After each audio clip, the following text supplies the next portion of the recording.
Good morning. I'd like to call the meeting to order for the City Council for Feb 11, 2023 to order, and this is a water rate workshop. And Madam Clerk, roll call and posting of the agenda.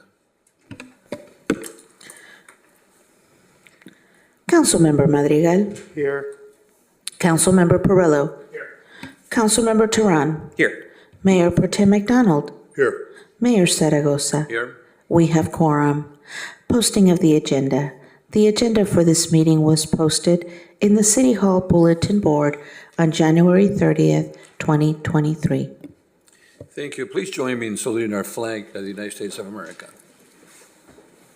I pledge Allegiance to the flag of the United States of America and to the republic for which it stands, one nation, under God, indivisible, with liberty and justice for all. Thank you. Okay. Our next item on the agenda is public comments. Not on the agenda, and we have a couple of speakers here. We have Ray Platel and also Ray. Do you want to speak on the items not in the agenda or in the workshop? Both. Okay, let's go ahead. Items not in the agenda to start off with. Thank you. Mm-hmm. Who was up here before me? LeBron James? Boy. Welcome. Thank you. Mm-hmm. Mayor, council members, city staff. So what's going on with the traffic congestion on Oxnard's main arteries?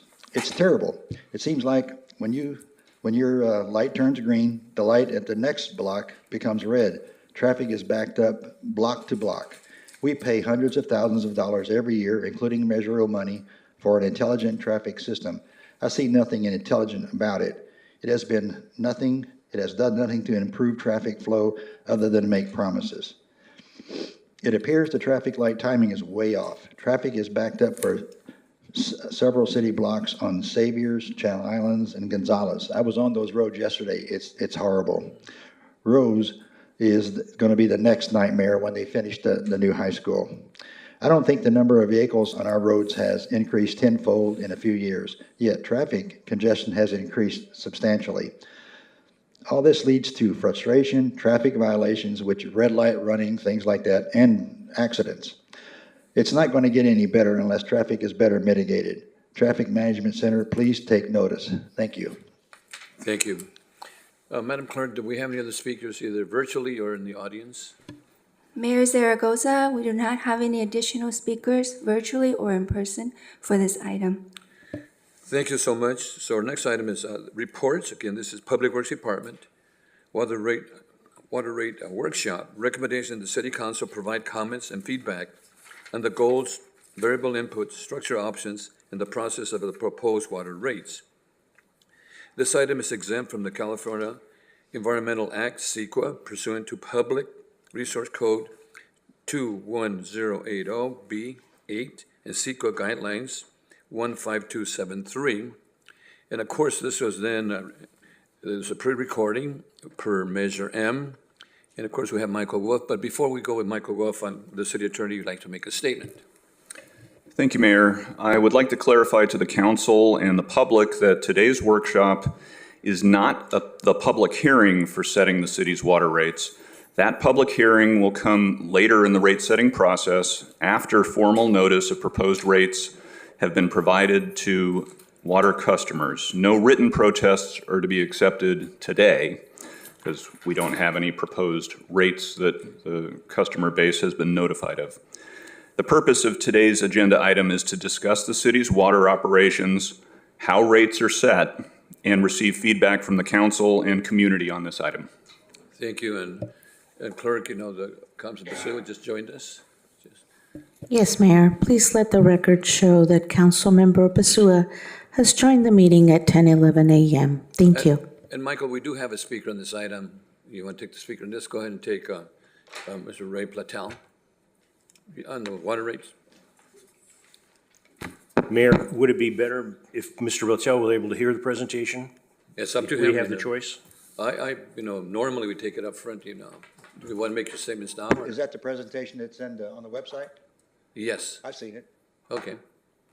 So go. You got a different press. So the consultant is also here. Maybe Mr. Wolf can explain the program Okay. today? Thank you. So we will have our consultant, Steve Gagnon from Raftellus, provide a consultant presentation on rate studying process. So that's planned for in-person today. My pre-recorded Measure M video is not going to be given again today. Okay, so we have our consultant, what, Steve, or before? So we want to do, we do have a couple of things before we bring the consultant up. I wanted to also play a video. So Oh, I see, I'm if sorry. you want to take public comments, we can do it now, or we can wait till all the process. I just think from being a member of the public years ago, waiting till after the presentation and you get some opportunity to maybe formulate a question a little differently, or you hear facts you'd never heard and you're able to think on it, gives you a better opportunity after the presentation. That's just my opinion. So Ray, do you want to wait? Okay, go ahead. All right, thank you. Good morning, Mayor Pro Tem, council members, Michael Wolf, Director of Public Works, and not LeBron James, but the speaker has to go up. As mentioned, this is our workshop for rate study or rate study workshop. I think it's appropriate for us to start with a little overview of the Water Division.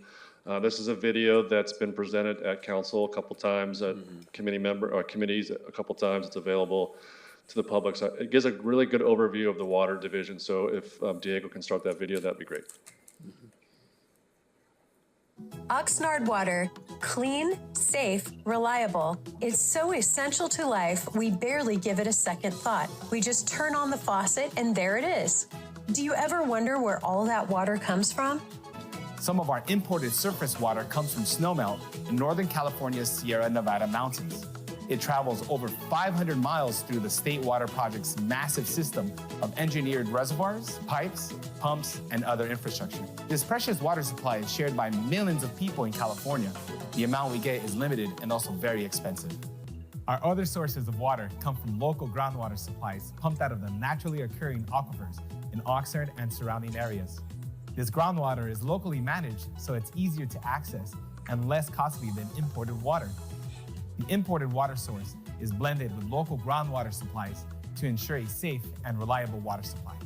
Our highly trained and certified staff are responsible for pumping groundwater, regulating flows, and treating and blending water supplies. Here in Oxnard, some of the groundwater we pump out of the local aquifer is very high in minerals and salts. After the groundwater is pumped out of the wells, it's pre-treated and sent to the groundwater desalter. The desalter uses reverse osmosis to produce ultra-pure water, which is then blended with other city water sources. After additional treatment and disinfection, the blended water goes through extensive sampling and testing.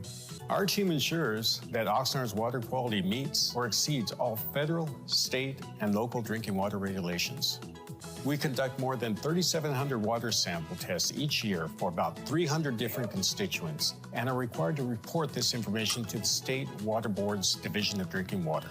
Our team is responsible for delivering high-quality drinking water from our treatment facilities to you through an extensive distribution system. We provide 24/7 emergency response for customer emergency shutoffs, leaks, water main breaks, and other emergencies. We also install, maintain, and replace water mains, valves, pumps, and other essential equipment. Maintenance is really important because it helps keep our equipment and infrastructure working well and for longer. As a city that is nearly 120 years old and home to more than 200,000 people, Oxnard must continue to replace aged-out infrastructure in order to maintain safe, uninterrupted water delivery service. Through the city's 5-year capital improvement program, also known as the CIP, Oxnard has identified more than $141 million worth of water infrastructure improvement projects, which are needed to continue delivering high-quality water to our community. Some CIP projects include recently completing a $4.1 million project that replaced corroded cast iron pipes in La Colonia with new PVC piping. Investing $13.3 million to replace water distribution mains at various locations across the Hobson and Kamala neighborhoods, areas where the water pipes are more than 60 years old.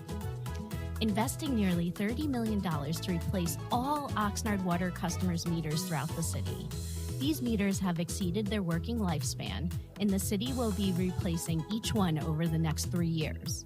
The new advanced water meter system will allow customers to monitor their water usage in real time and will provide leak detection notifications to help prevent higher bills. The CIP provides a roadmap for how the city will build water resiliency during the drought in order to help maintain a safe and secure water supply.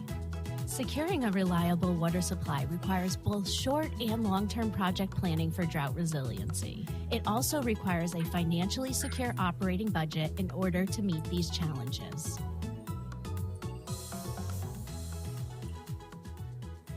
Great. Thank you.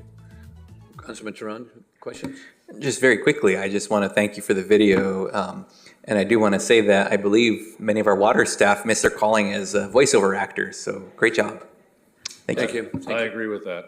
Go ahead, Michael. So I do have a pre-recorded Measure M video that provides some context to today's workshop. I did want to point out a correction that needs to be made in the staff report. It's a typo. So on page 8 of the staff report on table 2, it's item number 2, where we talk about a potential for a pass-through, and we list the government code section.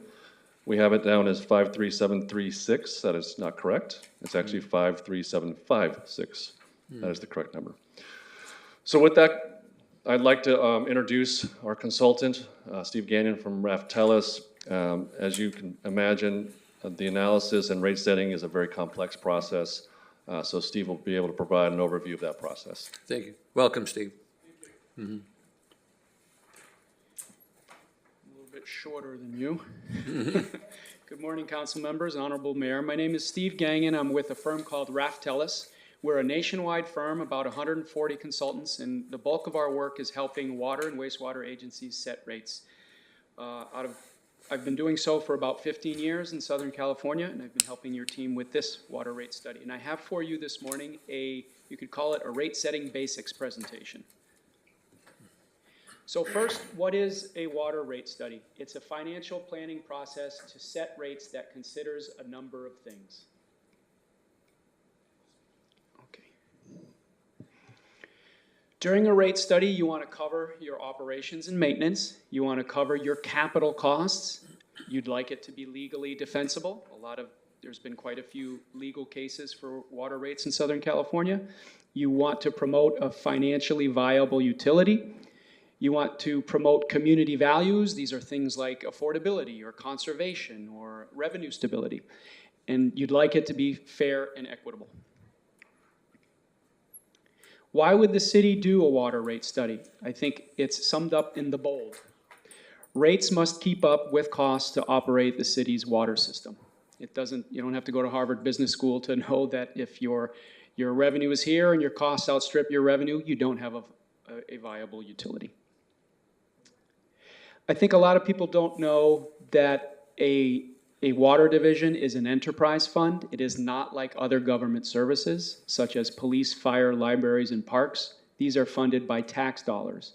The water division is funded by the revenue that comes from customers. Essentially, it's a nonprofit business. And by law, which is Prop 218, rates must be based on the cost to serve water. A lot of clients like to know what are other utilities doing, and this just provides a little bit of background. This is some research put out by the American Water Works Association and Raft Telus. Just shows that from 1996 to 2018, the average water utility revenue increase has been 5%. For the 2 years, 16 to 18, it's been 7%. And then there's a specific survey just for California, Nevada, and from that time frame there, the average has been 6.5%. Talking about some rate setting basics, these are the basic steps in a water rate study. Step 1, I like to call our due diligence phase. We just get with the client and say, well, what do you want to achieve in here out of this rate study? Do you want to promote conservation? Do you want to have better revenue stability? So we do our due diligence. Then we do what's known as a financial plan. This is simply comparing your expenses with your revenue and seeing if your utility has enough revenue. Then when we're done that, we do what's known as a cost of service and rate design. This allocates your costs to each customer class and to each tier and provides defensibility for your rates because Prop 218 says that your rates need to have a link with your costs. That's obtained from your cost of service study. Then the last two steps are rate adoption. We do a report. And in step 5, we provide a notice to customers and we hold a public hearing. So where we are today is we're near the end of step 3, the cost of service and rate design. Speaking a little bit about the legal environment of rate making, you, I'm sure, have heard about Prop 218, and I have a slide dedicated to that, so I'll move on to the next one. There's Section 53756 of the California Government Code, which basically authorizes you to pass through your wholesale water purchase costs, and that's one of the things that you will do. And then at the bottom of this slide, you see a number of pieces of legislation, and I'm not going to go through each one. I'll simply paraphrase to say that each of these different pieces of legislation basically say, in my own words, it incentivizes water agencies to develop rates that promote conservation. This is Prop 218. And I won't go through each, maybe just the first 3. An agency can't collect revenue beyond what is necessary to provide the service. Revenues derived from the charge shall not be used for any other purpose other than for which the charge was imposed. Basically, water revenue needs to stay in the water fund. And lastly, the number 3 is probably the most important. The amount of the fee may not exceed the proportional cost of service for the parcel. And Prop 218 doesn't tell you how to calculate that. It's on the agency or the consultant to provide that basis. Talking a little bit about financial planning, the costs that are recovered during a rate study include these items here. Operation and maintenance, which are most of your costs, chemicals, salaries, utilities, supplies, and so on. Your capital costs, which are big projects such as pipes, tanks, pumps, treatment plants, and so on. You have to recover water purchase costs, and you get water from 3 sources, Cayugas, United, and city water from Fox Canyon. You have to plan for your reserves. It's very prudent to have operating and capital reserves. You have to plan for those during a rate study, and then you have to cover your debt service. And you have to set rates per your bond covenants to make sure you have a debt coverage ratio of at least 1.1 times your debt service. Steve, we have a question here by Councilman Perrello. On your last slide, the last one, your bond covenants, and you talk about the 1.1. Do you factor into if there's any reserves in the department aside from the bond covenants? It is your operating revenue. Okay, operating revenue. Some enterprise funds have reserves. Yes. And some enterprise funds some people say are fat with reserves, and some say they're skim milk with reserves. Do you address this 1.1 and work it with reserves at all? Do you compare, mix and match, or even think about them together? We usually don't include reserves in that ratio. Thank you. Yep. Steve, before you continue, and I just wanted to mention something, but I did not interrupt us. On 218, the ratepayers, how do we measure whether their concerns with whether, was it a 50% vote on that?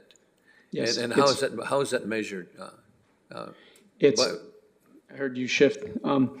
It's 50%, if 50% plus one of your parcel owners vote no, then you cannot implement rates. If it's less than that, you can implement rates. Okay. So of parcel owners. Gotcha, okay. Not the renters, but parcel owners. Correct. Okay, so I think that's important that people understand that, yeah. And I just wanted to point out, we do have a resolution, council proceedings for Prop 218. So if we want to dive into that, there are some specific City of Oxnard processes, and we talk about who those notifications go to. So it's not just the parcel owners that get that notification. Yeah, I just briefly wanted to share that with you. Okay, thank you. Right. In my experience, it's both the parcel owners and it's also sent to the customers of record. But if there's 3 customers on one parcel, that counts as 1 vote. Okay, thank you. Okay. Yep. So if I could just chime in, so the resolution that the council adopted in, let me find the exact date, does address the reality that sometimes renters pay the utility bill and should have a say in it. So we can go over that at the time we have the rates, the actual rate setting hearing. So it's, we're not quite there yet, as Mr. Gagnon said. But I just want to understand, that happens also. Yes, Thank you. and this is a resolution that the council adopted in December of 2015 that sets the current procedures that we have. Thank you. Okay. So this next slide shows approximately where your expenses are. Now, this is going to change from year to year, because some years you may have big capital projects, and your next year you may trim back. So this is roughly representative of where your expenses are in any given year. You'll have around 40% of your costs go to buy water. Around 10% goes to debt service. 36% or so goes to O&M. About 2% would go to reserves. And in this particular year that I happened to create this graph, it just happened to be that 12% was going to capital projects. But that's going to vary from year to year. So now this is, as far as this presentation goes, it's the most technical part. I think I want to slow down on a couple of slides, but it's the cost of service. Cost of service is a cost allocation exercise where we take your costs and we allocate them to each customer class. Single family, multifamily, commercial, industrial, city, so on. And it's a method to recover costs from customers in proportion to their use of the system, recognizing the impact each class has on system facilities. There's a manual put out by the American Waterworks Association. It's called the M1 manual that provides guidance on cost of service. It's used throughout the United States to set not only public rates, but also privately owned utility rates. The rationale here is simply that different types of customers generate different costs because of their demand characteristics, and we'll go through that in 1 second. And with a cost of service, each group pays its own way. There's no subsidies because that's against Prop 218. So when we do a cost of service analysis, we take your costs and we put them in these different buckets. And quickly, I'll just say water supply is the cost to get water. Base cost is the cost to deliver water during average flows. Peaking cost is the cost to deliver water during peak times of flow. And I like to use an analogy here because I find in my travels, people understand peaking when it comes to electricity. Everyone knows that an electrical system has peak loads applied on it, right? We all got that text last summer to cut back our electricity use. I find that people don't understand that there's peaking in a water system as well, but there is. The water flows at different rates at different times of the year, different times of the day. So there are peak loads applied on a water system. And then there's other cost components, the cost to maintain meters, the cost to answer customer calls and send bills and read meters. That's in customer service. Direct fire protection is the cost that has to do with fire protection. And then there's conservation costs. This slide talks, I go a little bit more into the peaking component because it's important. This slide talks about peaking costs. And on the right, you see different pipeline diameters. If the water was flowing at an average flow, you would need a pipe the size of the light blue circle. During a max day flow, the pipe would have to be bigger. During max hour flow, it has to be even bigger. And if there was a fire on top of that, my point being that your water system needs to be sized for its pipes, its tanks, and its pumps, and so on, needs to be sized to handle those peak loads. At 5 o'clock in the morning, when everyone gets in the shower, sprinklers turn on, and there's a fire, your water system needs to be sized for that. And there's a cost associated with that because a bigger water system is more costly to maintain. This simply shows two different systems. You've got a blue system that uses water about roughly the same throughout the year, and you've got a red system that uses less water during the winter, and then come summer, it uses a lot of water. So the point here is, which system do you think has to have bigger pipes, tanks, and pumps to meet that summer demand? I think this is a little drastic, but it's here to make a point that that system needs bigger infrastructure to meet the summertime needs. So we take, as I said, we take all your costs and we put them into these different cost buckets, if you will, and I described them earlier. I think here I'll just say that you see the parentheses at the bottom of the slide. It is common, although you can find exceptions, it is more common to collect the 3 buckets that are on the left through your volumetric rate. The 2 buckets that are on the right, the purple one, meter maintenance and customer service, it is common to collect those through a fixed charge. The green one, the extra capacity, you have some leeway. I'll say it's more common to put it in the volumetric rate, but because agencies want to collect a certain amount of fixed revenue, they sometimes take some of those costs and collect it through a fixed charge.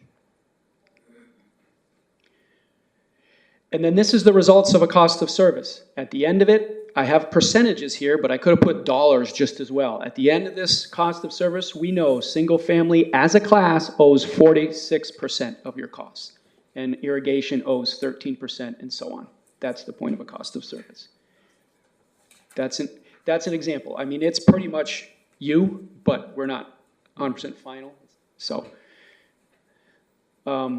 talking a little bit about water rate design, I think I just want you to know that rates are not arbitrarily picked out of thin air. We don't say, that looks good. We have a cost of service. We know that single family owes $5 million. When we design rates so that it collects, those rates collect $5 million. This is just your rate structure. You have a fixed charge by meter size going down the middle of the slide there. So as the meter size goes up, that fixed charge goes up. Something that you'll soon see is that you see that multifamily has different fixed charges than, say, single family. In my travels, I've seen that you have one fixed charge for all meter sizes. It doesn't have to be that way, but it's very common, so we're fixing that. And then on the right, you see your volumetric rates by tier. See, single family has 3 tiers, multifamily has 2 tiers, commercial, industrial. So this is just to show you the fixed and volumetric charges. And then this is an important slide. So here you have the 4 different buckets that go up to make up the volumetric rate for each tier. And in California, tiered rates have been contested in various legal cases. So this, one attorney told me a long time ago, show your work in case you're ever in a legal dispute. So this is how we show our work. We calculate different unit rates for each cost component, and then we add them up and we have the total volumetric rate for each tier. But decisions that you make here will influence your tiered rates. For example, I'll just use conservation. Some agencies recover conservation costs from the upper tiers, and that helps differentiate your tiers. Some agencies don't. Same goes with supply. Some agencies say that, well, we're going to collect our supply costs for our most economical water from the lower tier, and then the upper tiers are allocated the cost for our more expensive water. Based on these decisions, it will affect your tiered rates. Oh, Steve, we have another question for Can you please help me understand what you're describing? From this slide and the previous slide, I believe I understood you to say there's the opportunity to collect it from the upper tiers, and then another follow shortly after you said collect it from the lower tiers. You had previous slides showing different tiers. What are you talking about and where? Please, if you could help me understand that.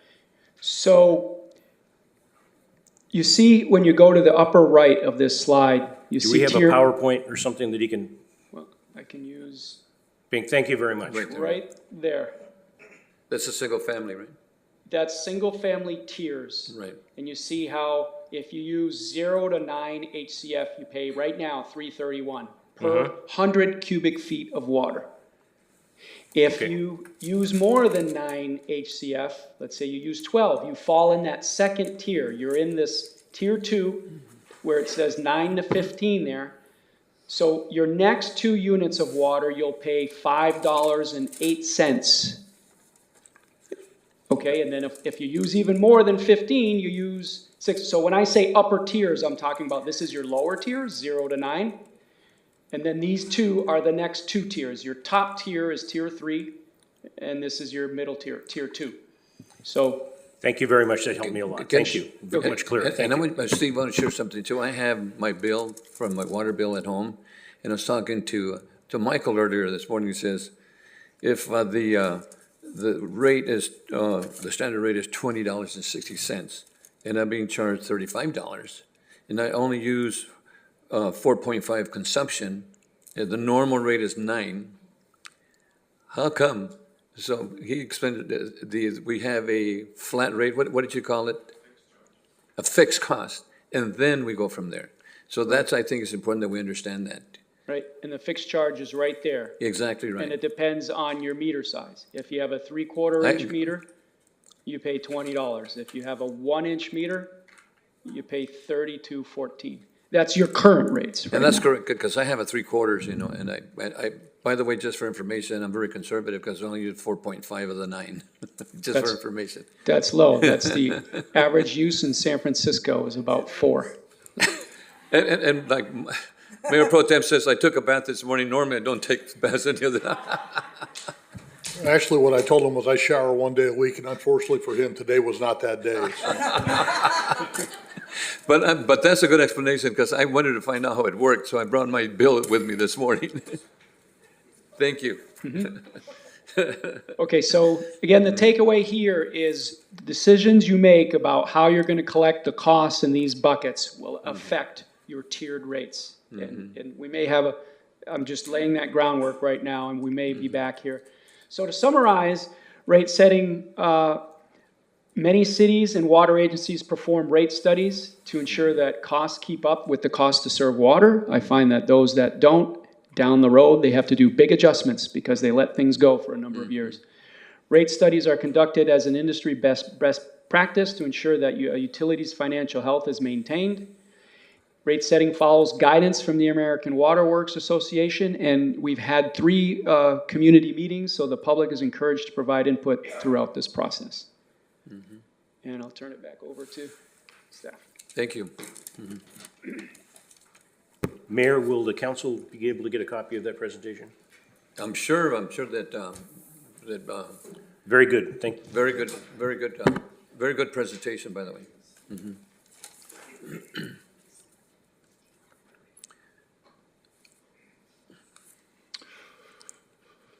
Okay, with that, that concludes the presentation portion of this. As mentioned in the Measure M video and the staff report, this is a discussion. There are some recommendations. There are recommendations in the presentation and in the staff report on some very key items, what we call inputs into the water rate model. And so staff's suggestion for today is making sure we get through those 7 items with some discussion. Staff is making recommendations in that staff report, and we're here to answer any questions. A couple of things. Mayor Pro Tem wants to share. He needs ask a question, then I have some comments, and I want to ask Ray if he wants to speak now or afterwards. Okay, go ahead, Mayor Pro Tem. A couple questions on the pass-through costs. Are our suppliers or our wholesalers, are they subject to Prop 218? Well, that's a tricky question. Good question. And I think Steve Gannon and I are in agreement. I don't believe that some of their costs are required to be Prop 218 process. Now, there's been a conversation at the GMA about that recently as well, but so I can't speak for their requirements. So some may and some may not be. So I can say that in the past, the city, as a customer of Metropolitan Water District, Callegas, has received Prop 218 notices, as in this process, our water customers will receive Prop 218 notices of a rate increase. Okay, and I ask that because we're seeing this right now in the gas industry, where Southern California Gas buys wholesale from another supplier, and those wholesale costs have gone up exponentially, and they're passing it straight through without having to go to PUC for a rate increase hearing. And it's been very onerous on a lot of people. So I'm kind of hoping, praying that we don't experience the same thing through water. And I think we've seen some increases with the drought, depending on whether it comes from the Colorado River or where it comes from. We may or may not be able to control those costs. And that gives me a little room for concern. Thank you. Council members, we have our deputy city manager wants to share. Mayor Pro Tem, the pumping costs, the regulatory costs that come through some of the regulatory agencies do not require Prop 218 and have not required them in the past. But there is actually a big discussion right now if all the new water that is coming through the Sigma process, all these other processes that are happening at Cayugas at Met does require it. There's new case law and so forth, and everyone's very unclear about whether, but there are definitely regulatory costs that are not subject to 218 and have not been subject to 218, and it's a big discussion across the region. Thank you. And I'll put this in the context of my mother-in-law lives here in the city of Oxnard. She's on a fixed income. And between the gas company and Edison now is looking at a rate increase because most of their plants are gas-fired. And so we have that compounded on her, and she hasn't watered her lawn in I don't know how many months because of water. And it's just stockpiling or compounding itself on her, and she's having a hard time meeting her monthly obligations. Thank you. If I may, Mr. Mayor, I just wanted to add something to the context of the pass-through. So there are options for pass-through. We don't have to have a pass-through. Staff's recommending one because the other option is actually putting into our rate model some estimations in the out years. So you either estimate the cost based on what you know today, or you actually just pass through the actual cost with a pass-through. So staff is recommending, instead of estimating and guessing what those costs could be in the rate period, if we're going to do 5 years, we're saying don't do that. We're saying we recommend an actual pass-through to calculate it every year. That is our recommendation. As part of, council members, can I share a couple of comments before Tehran? Is that okay? First of all, let me start off real quickly. I just want to thank everybody for being here this morning for this workshop with our staff, and the consultant and the council members and the public. One of the things that you did very well, Michael, is a video presentation that you put together because of Measure M. However, I know there's quite a few people that have not seen it, but I just want to ask that you, after we have some comments from the council members, that we have a brief presentation on the different scenarios. There's 3 scenarios that you put it together, and I believe that reason I know Steve, our consultant, did a really good presentation. But just give us an overview, because I know there's a lot of people that are not watching. Because in fact, I even talked to my own family members. They said, "You're going to watch the meeting?" He says, "What is it? The rate study?" He said, "We're getting ready for the Super Bowl." "What are you talking about, John?" So I'm sure that a lot of people are not going to be watching this video, but I think that a little explanation would really help tremendously. Because in fact, you talked about the supply chain, the inflation factors, labor shortages that we've encountered just the other day on our priorities, and also about keeping our costs down, which is really, really important for the community. And it was mentioned by a consultant and probably you, because of the operating costs, infrastructure costs, and other costs that buying water is extremely important. And lastly, maybe you can share afterwards, the cost to the lower income families. Lower income families, it's going to be tough as it is, and I know the Mayor Pro Tem mentioned about the utilities. I just want to share with you, my gas bill was something like $68, $168. The other day I paid $468 on my gas bill. And it's only me and my wife. Can you imagine individuals that are just on Social Security?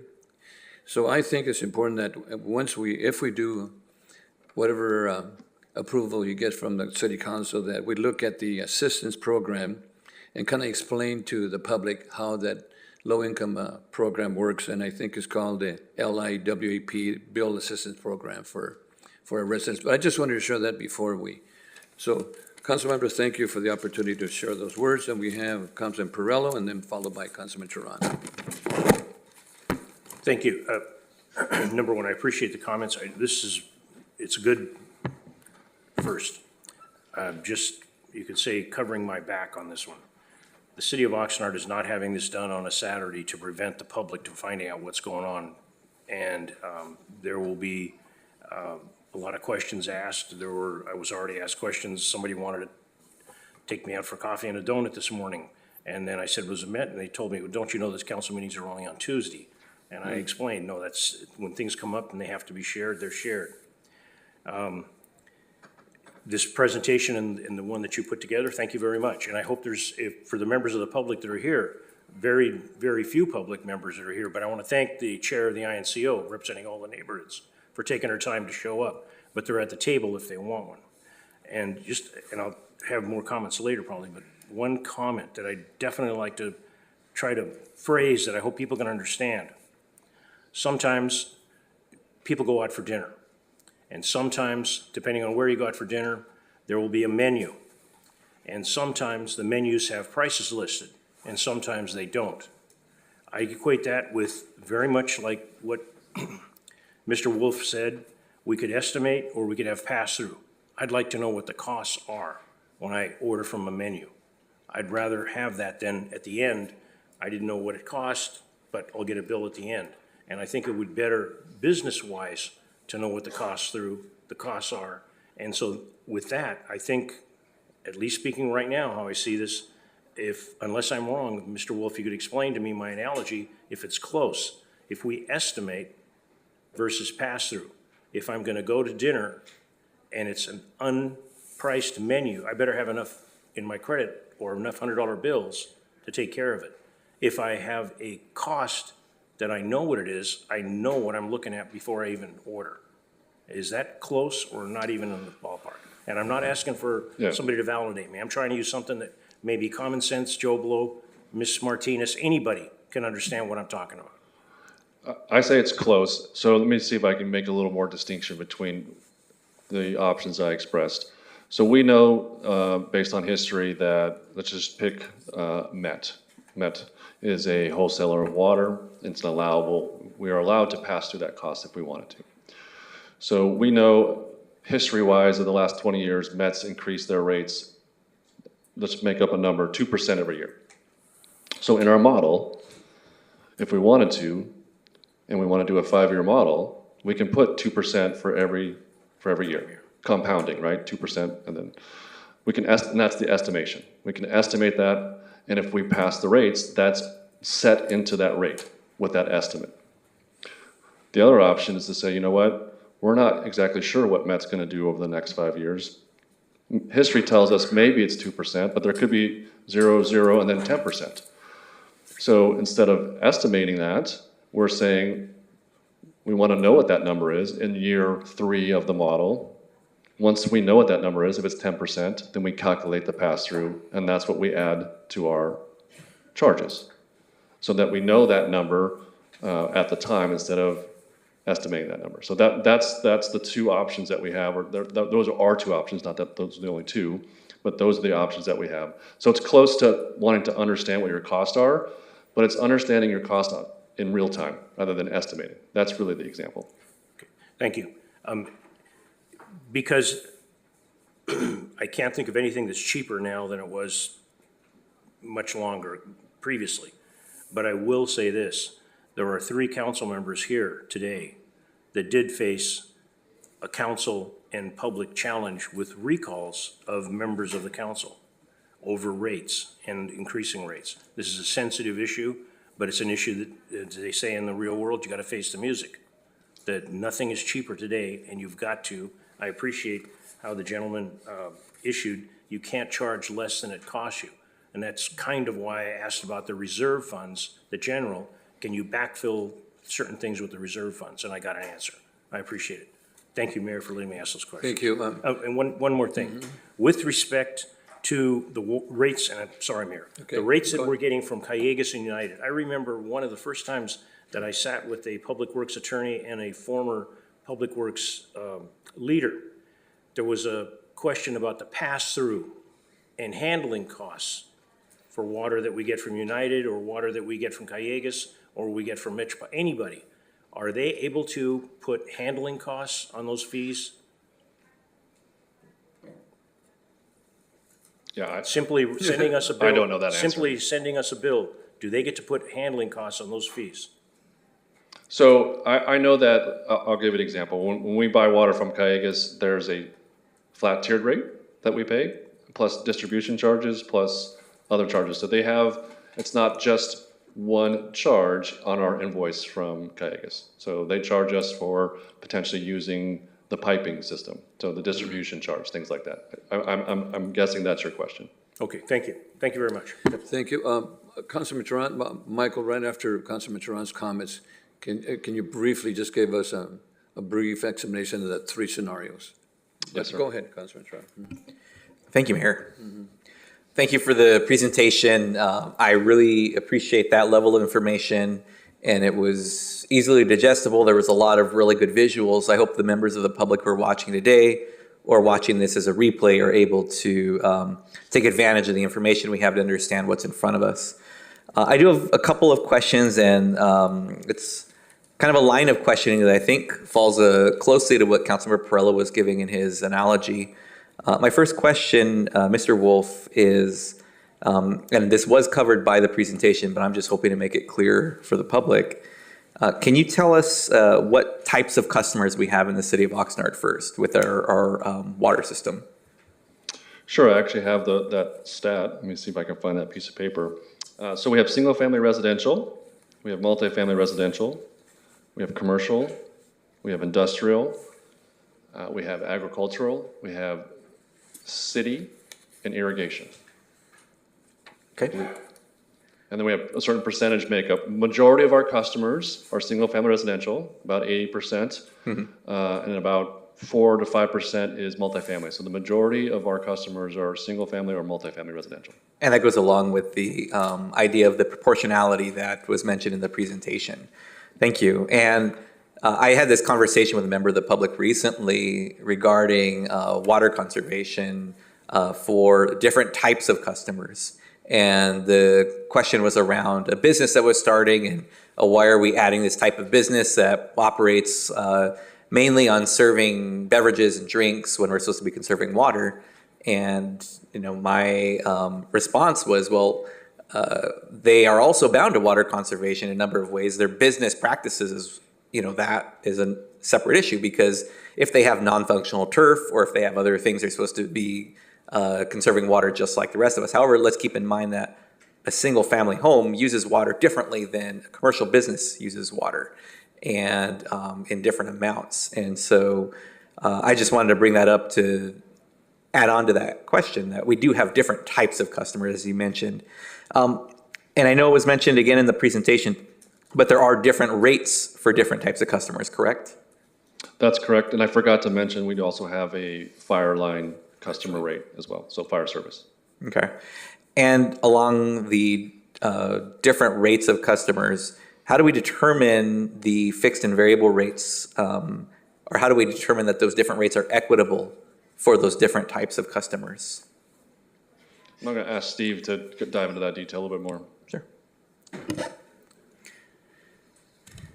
So this question of what to recover through your fixed and variable or fixed and volumetric rates is probably one of the most common ones that I get. And I wish I had a black and white answer for you, but I don't. But I can tell you what most people are doing.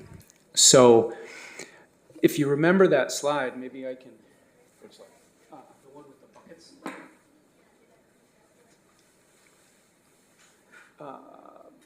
It's cost up to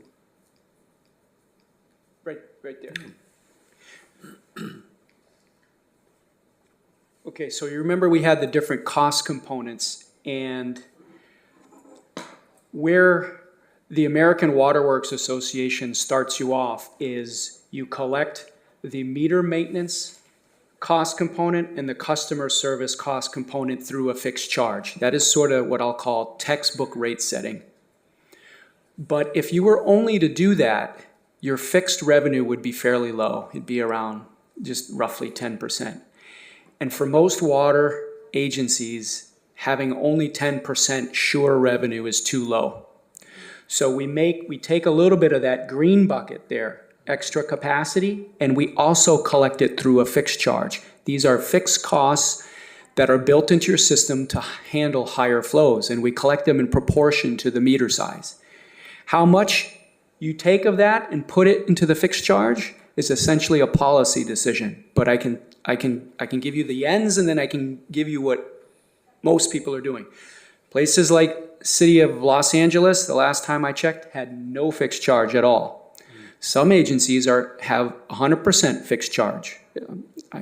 Independence, California, fully fixed charge. Most agencies recover around 25 to 30% of their revenue through a fixed charge. So that means when all is said and done, the total cost from the green bucket, purple bucket, and orange bucket, 25% of those total costs are collected, 25 to 30% are collected from a fixed charge. That is, through my travels, that is what most everyone is doing.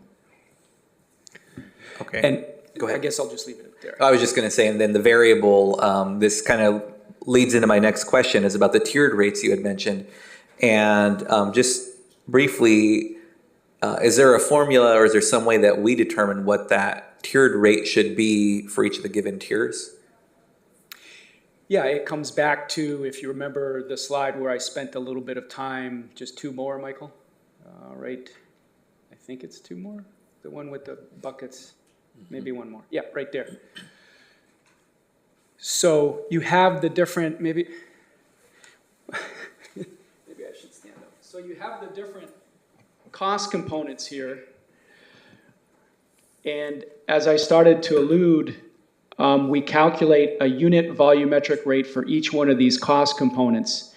But how you collect them from each class and from each tier is what affects your tiered rates. So for example, let's take delivery. That's a uniform volumetric rate for all customer classes by definition, because it's the cost to deliver water during average flows.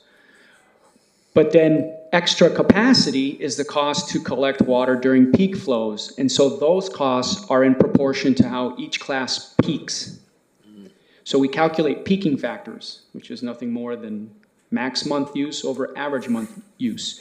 And classes that tend to peak a lot are like irrigation, because of the summer, big peak in the summer. Is that by historical information? Yep. We have your historical water use and we calculate peaking factors.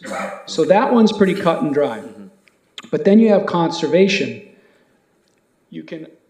Some agencies collect conservation costs. The theory here is that, well, our conservation program is in place to try to curb water use, high water users. So you can elect to collect conservation-based costs from the upper tiers. However, I also in my travels find that a lot of conservation programs are what I call blanket conservation programs. You don't necessarily target tier 3 users. It's just, we're trying to get everybody to reduce water use. And if that's the case, which I understand is the case here, it's probably good to not make that argument. So in other words, you wouldn't allocate conservation-based costs to your upper tiers. So that bucket is out, so to speak. The same argument goes for supply, is that you could elect to say, well, our more expensive water goes to tier 3. When in reality, your system might not be operated that way and your water's blended, right? You can't physically deliver expensive water from Callegas to a tier 3 customer. It's all blended. So based on those types of decisions help define your tiered rates and how differentiated they're going to be from tier 1 to tier 2 to tier 3. Does that make sense? Yeah. Mr. Mayor, can I ask a go ahead. clarified question with your permission? Go ahead. Edison has a system where they tell you there are certain tiers during certain hours of every day where costs are more expensive. Does our metering system coming online allow us to monitor flow rates during particular hours, time of day use or whatever, so that if we say, okay, water from 8 to 5 is more expensive in terms of peaking than it is from 2 a.m. to 6 a.m., does our metering system, or will our metering system, have the ability to differentiate that out? Yeah, so the AMI, that metering system will have the ability to track your usage over time. Now, you added a component to your question that I'm not sure is part of my answer, is tracking the dollars, right? But we could track the usage over that Yes. time. Yes. Yeah, I mean, just, right now, my meter, I'm still got the old meter, it just says I use 100 cubic feet per whatever period. But it didn't tell me the peak uses at my house, or the non-peak uses, or, so you have no idea what I'm using between 8 and 5, 7 to 10, or 3 to 6 in the morning. And oh, I'm sorry, please. Yeah, well, it's just, if the newer system will allow us to make that notice the difference, I can't say that word, but in usage, there may be some, way of adjusting this and looking more closer at the peak usage part of it. Mayor Pro Tem, council members, my name is Tim Beeman. I'm an engineer for the city. I oversee all the water, wastewater, and recycled water capital improvement projects, and I am the direct project manager for the AMI project. So in short, yes. So we will be able to tell customers will have full access to be able to see their complete day, the whole pay period, or the whole billing period, everything, in a graph through a system that's called the Badger Beacon system. And so everyone will have a login. So currently how we track it would be through anything from water supply meters. So it's kind of our bigger system, which leads to the curve where we can see water consumption is being done. But individuals will have access to that on their own meter. And the positive side to that will be, if you develop a leak that you're not aware of, you'll be able to go back and pinpoint that leak on what day it happened. And then, to go around and start checking your toilet flappers or whatever. That's usually what happens. And so these meters have a system built into them as well, that if there's continuous flow, I believe it's 24 hours. So if there's not been 15 minutes of no flow over a 24-hour period, it does send a warning that says, hey, you have a leak. And so that can be anything from, an irrigation break or something like that. Thank you. Councilman Tran, thank you for allowing me. Our apologies. So thank you for those questions, Mayor Pro Tem. And it sounds to me like when we look at the Edison or electrical grid, for example, the intention of the off-peak pricing is to keep people off of the time when there's the most demand, which would require us to have rolling blackouts, or what do they call them, the planned outages for our water system. It sounds like in the future, who knows where the drought will go as this decade rolls on, there may be, through our new advanced metering system, the ability to tell folks, hey, if you do laundry or shower in these off-peak times, perhaps there's a future rate study that shows that we can do a different rate at those times. So thank you for mentioning that. Just to round out my questions here, it sounds like, just to summarize the tiered rates, tell me if this is too simplistic, but the more you use, the more you pay. Is that correct? That's correct. Okay, thank you. So last two questions here. In the work we've done so far, do we have an idea of what the average cost typically is for a single family home, since that's the largest proportion of customers we have? Yeah, in fact, we've included that in our presentation and our staff report. Right now, average single family residential home uses 900 cubic feet. And with the assumption of a 3/4 inch meter and using 9 HCF, let me find that number. I think it's 9.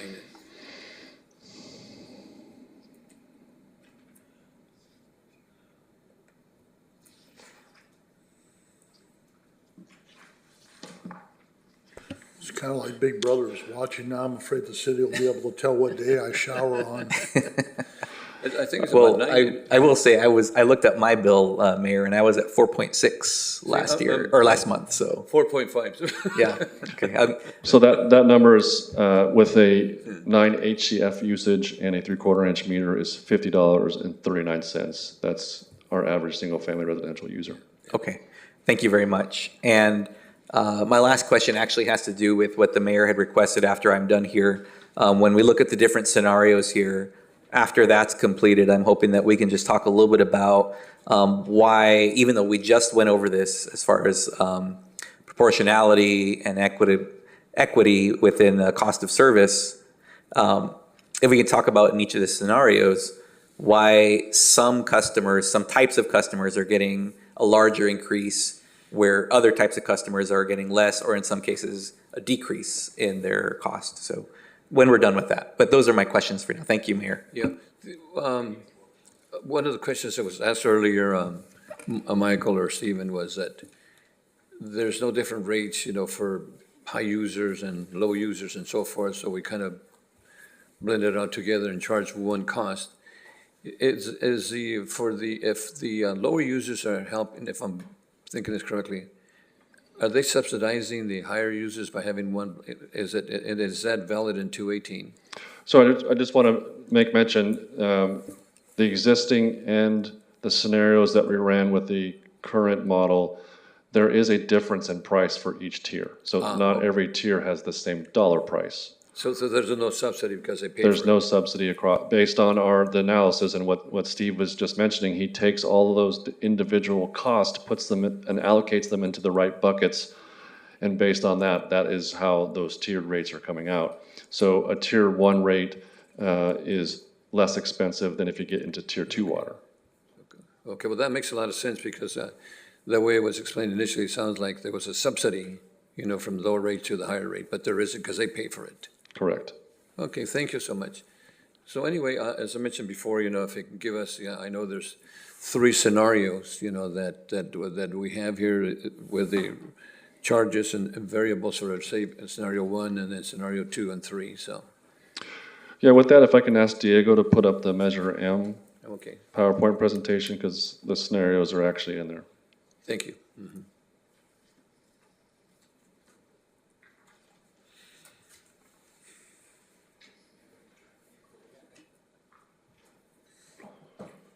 And I think it's important that people understand this, that what you're proposing, because you're recommending one scenario, which is, I think is important.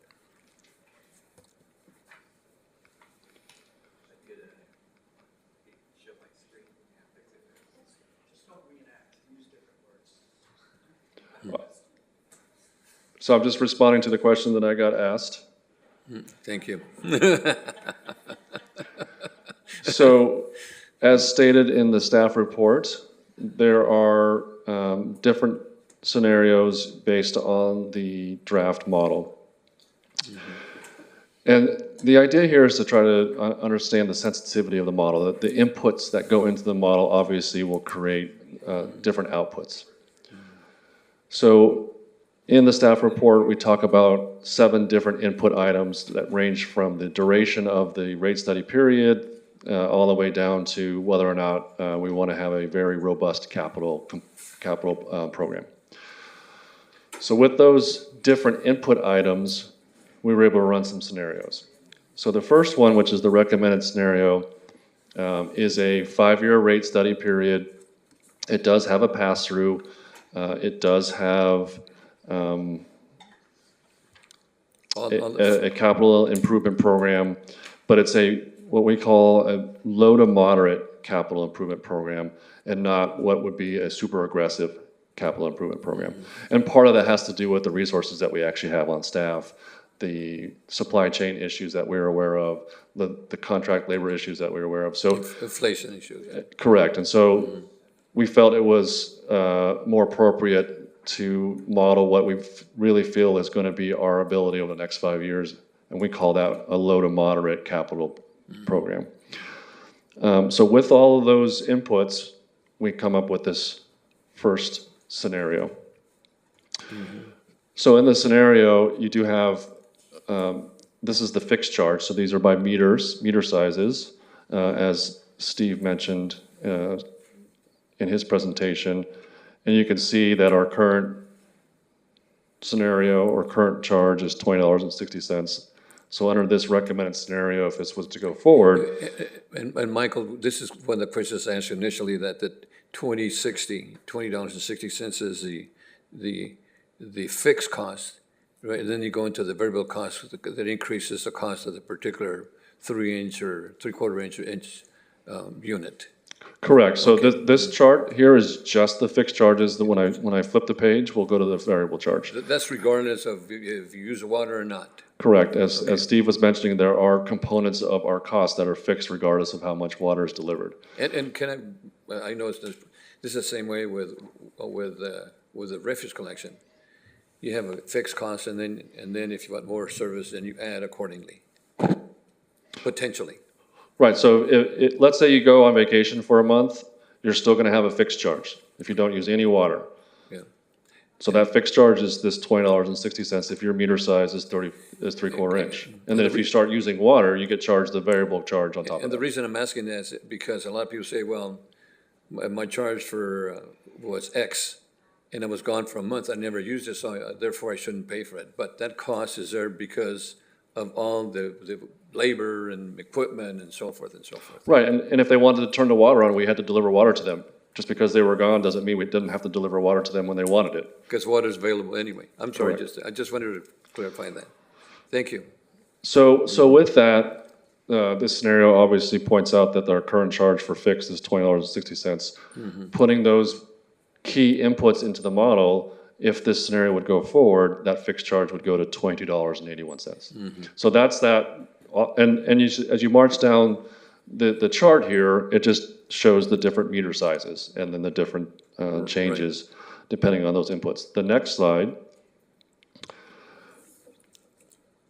is the same concept, but for the variable charges. So when you look at the top of that, it's the single-family residential, and then they list the tiers out that Steve mentioned. So for tier 1, 0 to 900 cubic feet, the current rate is $3.31. So for every HCF, if you use 9 times $3.31 is your variable charge. And so under this scenario, that variable charge would go from $3.31 per HCF to $4.43 per HCF. And one of the good things that the city's providing, you have a graph of what you use in each particular month, and that shows you your usage, which I think is right. Correct, and your utility bill right now, you are able to see your history of your usage this year compared to last year as well. I believe that's on the graph. Councilman Turan? Thank you, Mayor, for giving me just a second. And I just want to take this opportunity to say, when we're looking at these tiered charges or these tiers here, and we look at variable usage rates, I mean, this is a perfect reason that I hope folks will consider transitioning away from traditional turf and landscaping, going to drought tolerant and or even low to no water usage landscaping at their homes, because the cost of everything is going to continue to rise. The cost of delivering this service to customers, people are always going to need water. It's not going to say, there's not going to be a time that someone's going to say, you know what, you could just disconnect me from the city system, I'll figure it out. Like, this is going to be around. So the less that you can use and the better we can prepare ourselves as residents, that's going to help us in other areas. So I just want to take the opportunity to mention that. Thank you, Mayor. Thank you. Mayor Pro Tem?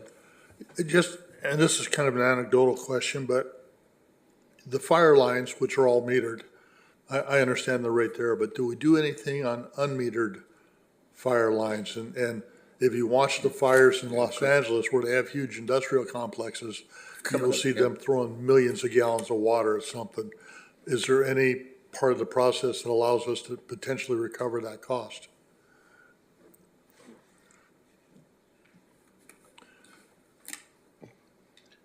So if I understand your question is on the fixed fire lines.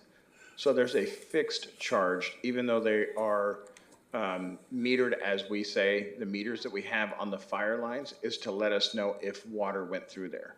There's just a flat rate that's paid for that fire line. And I understand that. I'm asking about non-metered lines, which would be a fire hydrant. Do we do anything to try and calculate the flow through there to a particular use and recover that? Good question. Yes, what you're talking about is public fire protection. And in a rate study, we divide fire protection into two components: private fire, which gets a private fire fixed charge, and then there's public fire protection. Public fire protection is actually included in that fixed charge, the slide before this one. So public fire protection is part of the fixed charge. Okay, and we have some way of capturing the amount of flow used out of the hydrants through our system at a particular instant, or get close maybe? I would word it differently. I would word it that the calculation we do to calculate what should be charged for public fire protection is based on the potential flow through all public fire hydrants. Makes sense. Does that make sense? Yeah, So, I presume you took a particular size pipe is capable of 500 gallons per minute. Exactly. And if they ran it for 5 minutes. 6-inch fire main. Then that would be the increment. Yep. Okay, thank you. Okay, go ahead. Councilor Perrella. Can you please just, to help me understand a little better, most people think fire protection, okay, there's fire trucks, red light sirens, black and white dog, the whole thing. Give me a definition of what you mean by public and private fire. We don't have private fire departments in Oxnard that I know of. So that's why I'm asking, because somebody will ask me that. Yes, so basically when we talk about fire protection, we're talking about the capacity that is built into your water system to fight a fire. Remember I was talking about peaking earlier? Yes. Well, any given day at 5 o'clock in the morning, your water system needs to meet your peak demands when everyone hops into the shower and the sprinklers turn on. And there might be a fire on top of that, which means you've had to size your system for that, your tanks, your pipes, and your pumps. That's more expensive than if, let's just say, fire didn't exist. Your water system could be smaller. So what we do is we do a calculation to estimate the extra costs to fight fires, if you will. And then, so we come up with a number, and then we prorate it based on the flow to each. So we make an estimate. All the public fire hydrants could flow X, and let's say it's 50%. 50% of the flow of your fire capacity is to public fire hydrants, and 50% would go to private fire. We take that number and we split it in two. And when he says private, it's like, let's just pick Amazon's building. Their fire connection is a private connection into their building. That's private. When he says public, it's the fire hydrants on the outside of the street. That is his definition of public versus private, not the firefighters. It's where is that water actually going? So if you live in an apartment complex that has fire sprinklers, you have a fire sprinkler connection for water. That is a private water connection. The hydrant that's outside on your street is the public. Okay, that explains it. Thank you. I apologize for being slow on that one, but thank you. Mayor Pro Tem. Thank you, and it's an interesting discussion because Oxnard is flat. We don't have to worry about a lot of stuff like that. Neighboring cities during the last couple of fire years had a terrible problem of getting fire flow to the tops of the non-flat area, like Ondulando and those areas. Fire protection down below was good, the water was good, but the people up top lost big time because the flow rate was not there to get the water up there for their use. So fortunately, we're blessed in that area. Councilman Basua. Thank you. Very interesting discussion, but just out of curiosity for my knowledge, if we have a fire sprinkler system at home, is that a private or is that through our same water? Single-family residential that Yes, has fire sprinklers? Good point. It's not a separate line, right? Yeah. So single-family residentials that have a water-based fire sprinkler system is part of your domestic service. Oh, good. Thank you. Councilman Turan. Thank you. I hope this might round out the conversation, but it's been a good one. Regarding the private fire protection, I think recently, Mr. Wolf, you had emailed me about, I think there was a damaged fire line at a shopping center in District 2, and I was unaware that there were private fire lines, on private property. And I had asked a question, and you gave me that information. And so I think regarding Councilmember Perrello's questions, private versus public, is that a good example where you may see fire lines or you may see valves at a private property like a shopping center, if there were a fire, and Amazon's a good example too, that our fire personnel could hook up to that, or it has some automated system that would suppress the fire when that need arises?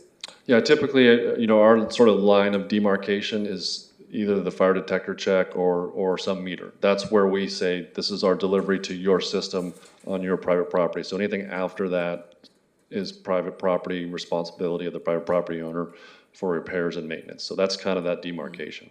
Great, thank you. Thank you. So Michael, you're working on the scenario 1 with favorable recommendations. Correct. Scenario 2, does that take you because additional capital for 2?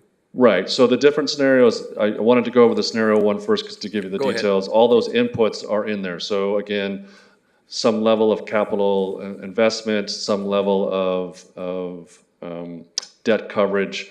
some level of meeting reserve fund balances. All of those are the input items into the scenario. So the differences between scenario 1, 2, and 3, really the major difference is the capital component. The capital. So as we go through the different scenarios, scenario 2 has a much more aggressive capital program. Again, based on our resources, staff resources, and based on supply chain issues, that's probably not it's a less realistic process. And then the scenario 3 is a scenario that says if we believe we can do all of our capital project within that 5-year period that we have estimated, that's the difference. So as you see, basically we've ramped up the capital cost in each one of the scenarios. So scenario 3 produces a much higher potential cost if we were to do that.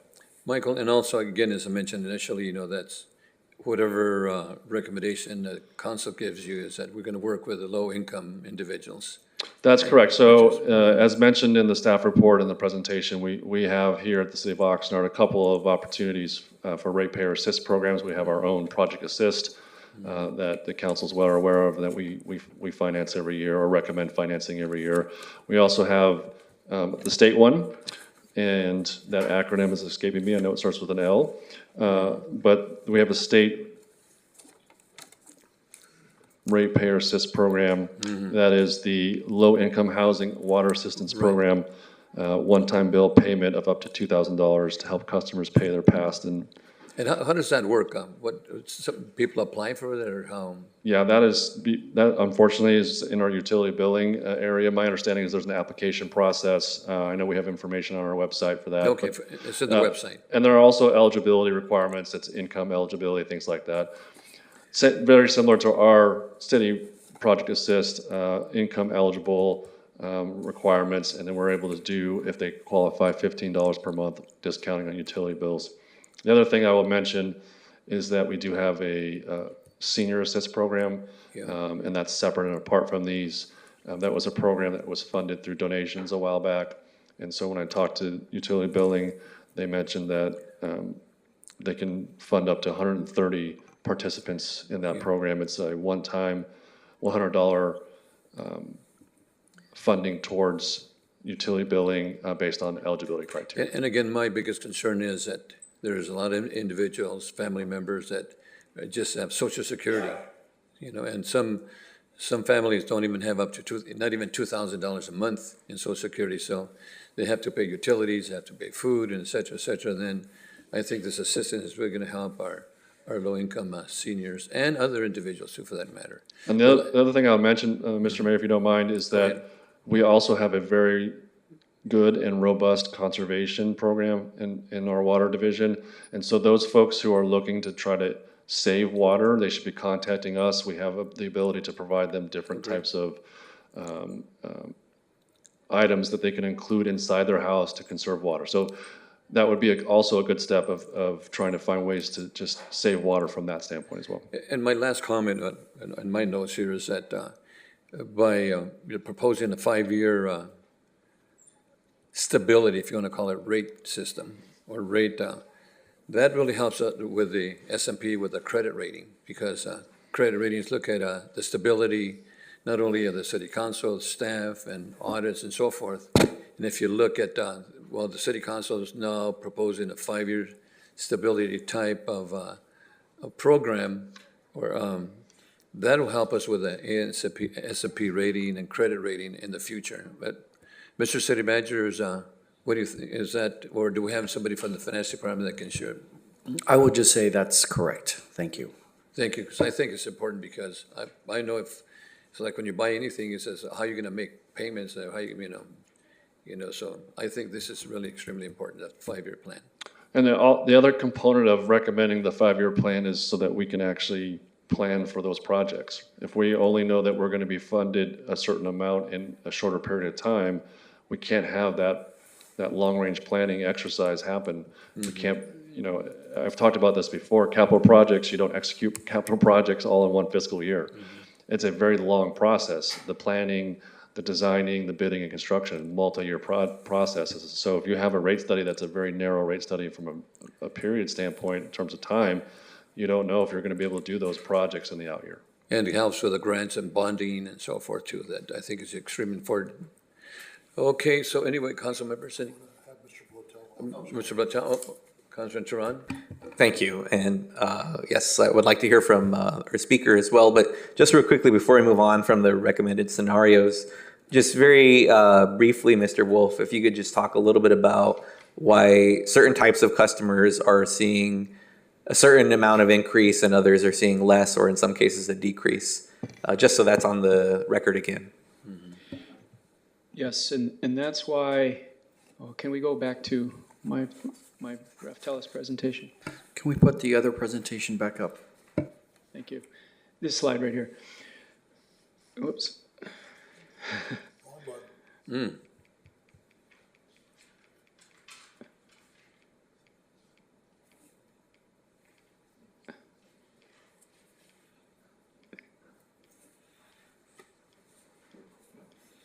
Okay, this is why I spent some time on this slide, is because I anticipated this question. We anticipated this question. So depending on your approach to setting tiered rates, and the decisions that you make will affect how differentiated your tiered rates are.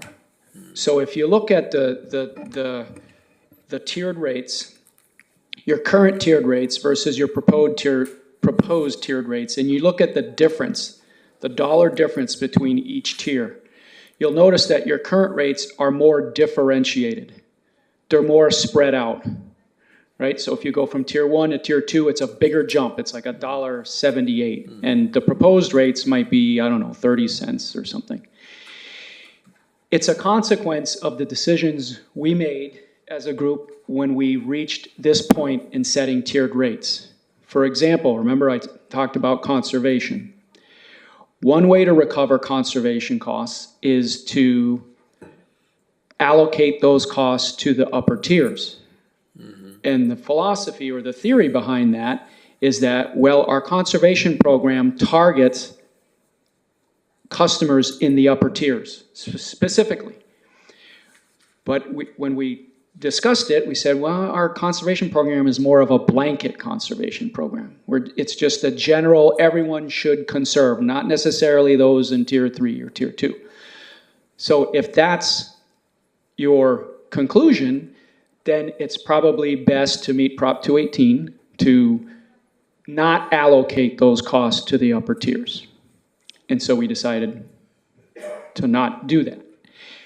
A similar argument can be made for supply, right? One way to recover supply costs is to, or I'll say some agencies allocate their more expensive sources of water to the upper tiers. The argument is that, well, if everyone used water like a tier 1 water user, we wouldn't have to go out and buy this more expensive water from United or Callegas. On the counter side of that is the fact that, and we discussed this with your staff, and Michael can probably expand on this, is that the way you operate your system, though, just the physical reality is that your water is blended. And I understand it's important to blend your water here because you have different qualities of water. And there's no actual physical way to deliver your most economical water to, say, a tier 1 user, and then send your Callegas water to that water molecule to a tier 3 user. So I discussed this with almost all my clients, and we make a decision as a team with input of council. As you understand, there are several rate legal cases out there. I'm not going to stand in front of you and say that there's a right or wrong here, but I think what we've decided as a team, I would say that this is probably more legally defensible. It's a simpler argument.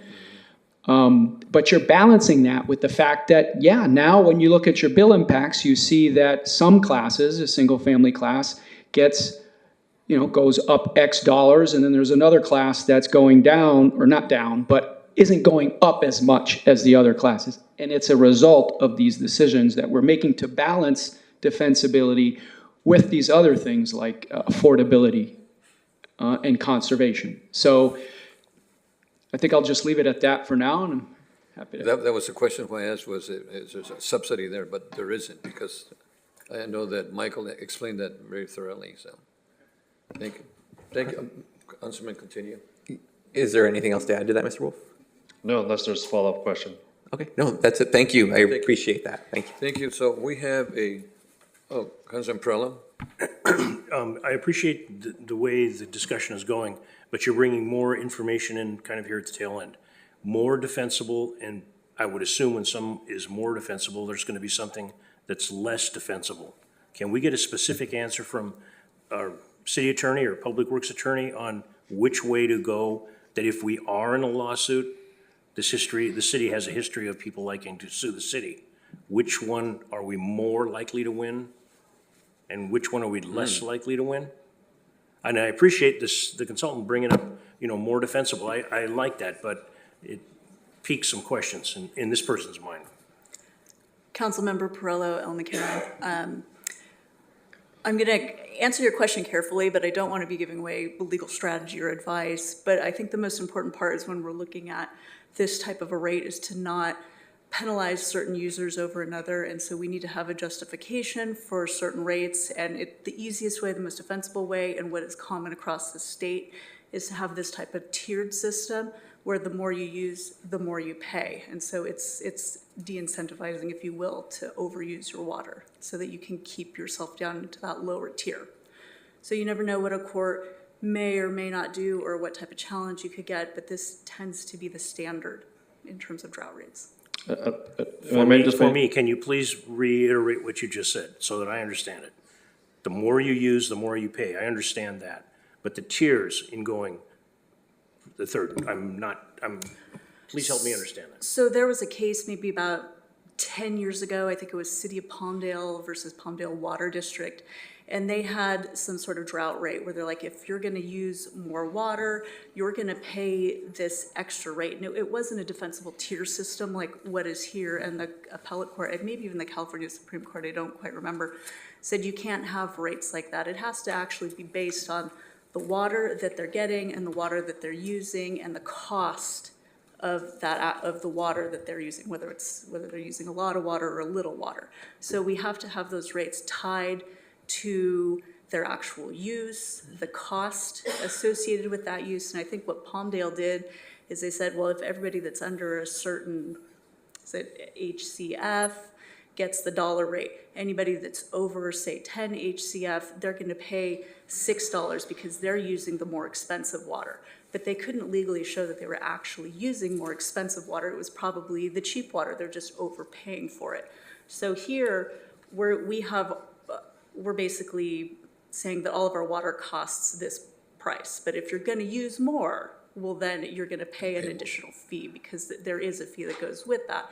Because then we have to maybe import more expensive water to cover the increased usage. So we can tie it, and that is legally defensible. And that's been held up throughout the state for quite some time. Thank you. So Michael, any additional information before we go with it? Okay, so we have a public speaker, Ray Platel.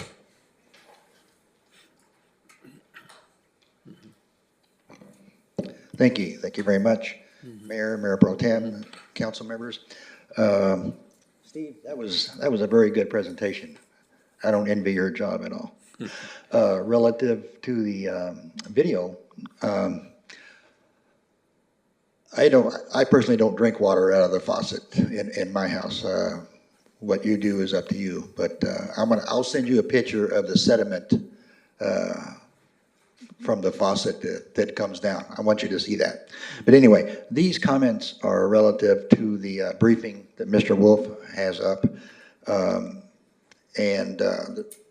I know that realizing the rates presented are not concrete and probably subject to change. So, but on slide 12, it stated that the rate for FY 21 and 22 was reduced by 3.4% due to the removal of the IUF charges. First of all, one cannot and should not consider this a rate reduction. This was actually the removal of a legal charge. Secondly, per the city, via an email to me from the city clerk's office, effective 9/1/2021, the fixed charge for a 1-inch service line, which is what I have, was supposed to be $28.50. Yet reviewing the charges for my water bill, the 1-inch line, the fixed charge during March and April of 2022 was actually $32.14, which is an increase of 12.8%. Furthermore, in July and August 2021, which is prior to the rate adjustment, the variable rate charge was $2.49 per HCF for 0 to 24 HCF. But after the rate adjustment in FY 21 and 22, the variable rate was increased from $2.49 to $3.31. This is an increase of 32.9%. So I don't see how you can claim a rate reduction in FY 21 and 22. But it doesn't mean that we may be due for another rate increase. On slide 15, that was just up, for the scenario 1, column C, which is for July 2024, the rate changes, deltas between the different tiers, it's low. The percentage change is very low compared to column B, which is July 1, 2023. So I was wondering why those deltas are different, pretty much too. On slide 21 and the following slides, the 3 scenarios. In scenario 1, why do irrigation 3-inch and PG percentages decrease? PG decreases by 7%. And why do these two get a break? For everyone else, the rates are increasing in scenario 1. In scenario 2, PG decreases by 7.7%. Again, why? For scenario 3, PG decreases by 9.1%. What? Thank you. Thank you. And Michael, the delta difference, can we share that? Yeah, I'm not sure how else to say. It's been said multiple times why those changes are what they are. So basically, we're allocating the cost associated with that service to those service groups. I mean, that was the 30-minute conversation we just had. Okay, well, thank you so much. Thank you, Ray, for that. So, go ahead, Steve. I can just answer the P&G question. We were asked to evaluate P&G separately, and from what I understand, P&G is connected directly to Callegas, and they don't use the rest of your distribution system. So their rates now reflect that fact, that they're not paying for the rest of your distribution system. And P&G's been connected to Kagas for years, you know. Yeah. Just for clarification, that's Procter & Gamble. Yeah, Procter & Gamble, P&G. Thank you. Councilman Perrello?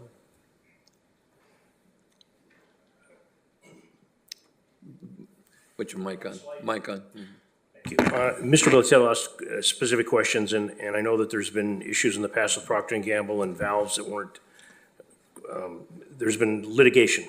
But on Mr. Blattel's specific question on irrigation line, slide 21 of the city presentation, the irrigation 3-inch greater than, and the discount of 3.9%, is there a simple explanation for that on the change? Yeah, so again, it comes back to the fact that, again, that slide, that how you allocate your supply costs to each customer class matters.